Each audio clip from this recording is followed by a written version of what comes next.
Hello दोस्तों, कैसे हैं आप सब लोग। उम्मीद है कि आप सब लोग खैर वाफियत के साथ होंगे। तो दोस्तों, आज की जो कहानी है एक गरीब माँ और उसके बेटे के एक बहुत ही ज़बरदस्त सबक आमोज कहानी है। दोस्तों, मशरकी यूरोप के एक छोटे से गांव में एक गरीब माँ अपने इकलौते बेटे के साथ रहती थी। वो दिन भर लोगों के घरों में काम करती थी ताकि अपने बेटे को पढ़ा सके। बेटा बड़ा हुआ, उसने सख्त मेहनत की, पढ़ाई की और मुल्क का एक बड़ा डॉक्टर बन गया। एक दिन अस्पताल में एक बूढ़ी औरत को इंतहाई तशवीशनाक हालत में लाया गया, जिसे फौरी ऑपरेशन की जरूरत थी। जैसे ही डॉक्टर ऑपरेशन थिएटर में दाखिल हुआ, उसने देखा कि बेड पर मौजूद मरीजा कोई और नहीं बल्कि उसकी अपनी बूढ़ी माँ थी।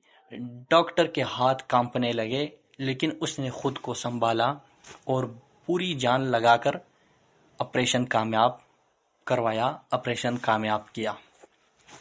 जब माँ को होश आया तो उसने अपने बेटे को सामने पाया।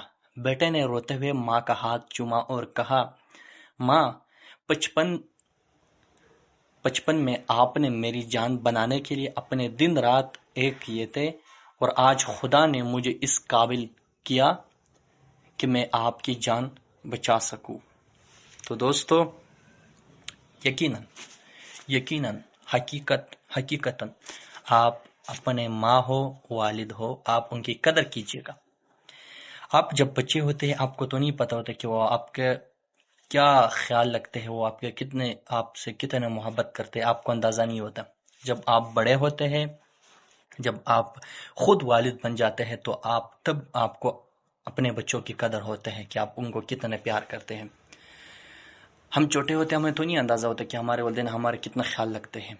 जब खुद बंदे पर गुजरती है तो फिर उनको अपने माँ बाप की कदर होती है। तो दोस्तों, उम्मीद है आज की ये कहानी आपको अच्छी लगी होगी। मज़ीद इस तरह वीडियोस के लिए, मज़ीद इस तरह कहानियों के लिए स्टूडियो नूर चैनल को सब्सक्राइब कीजिएगा। शुक्रिया।